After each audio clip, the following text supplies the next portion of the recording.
To have your blood in the car, it's huge. And so I wanted to spend a lot of time on it, and I wanted to do a bunch of experiments. I've consulted with Stuart James. He's a very well-known blood stain pattern expert. I've sent him all the photographs to analyze. However, was there any blood on the keys itself, the key that was recovered? There was no detectable blood on the key. Okay, nothing on the key. What about the steering wheel? No blood on the steering wheel.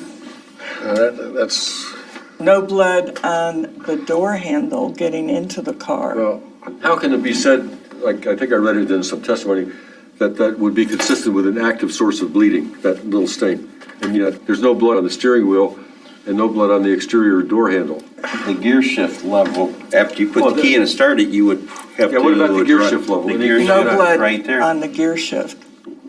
It doesn't make any sense that it's an active source of Yeah. bleeding.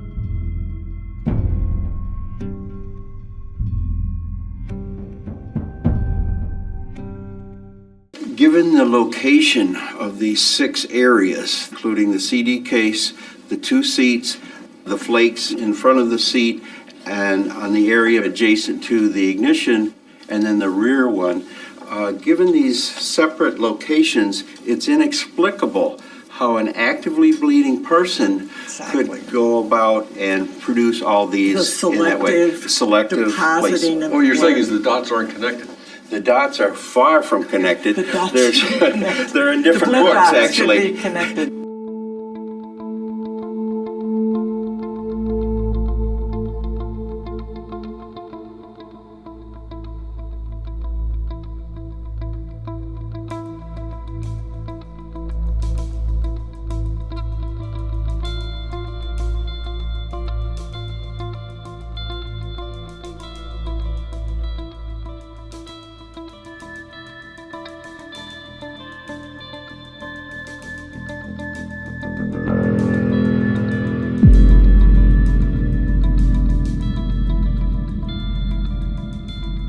The prosecution presented testimony that when Stephen turned the ignition key, that the cut on the first joint of his middle finger had made the blood pattern stain by the ignition, and that he'd done that just naturally as part of turning the key.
couple, 2 to 3 feet away, but also near the, at the back of the vehicle with the hatch door open.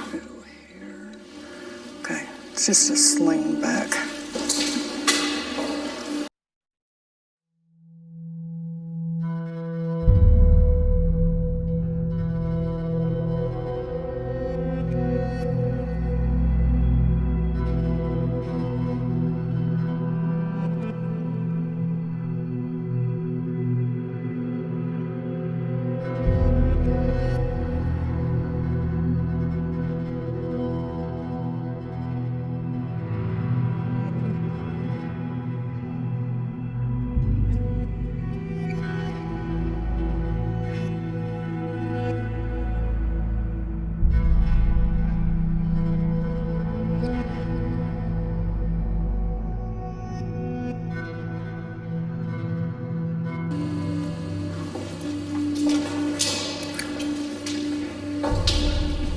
Yeah.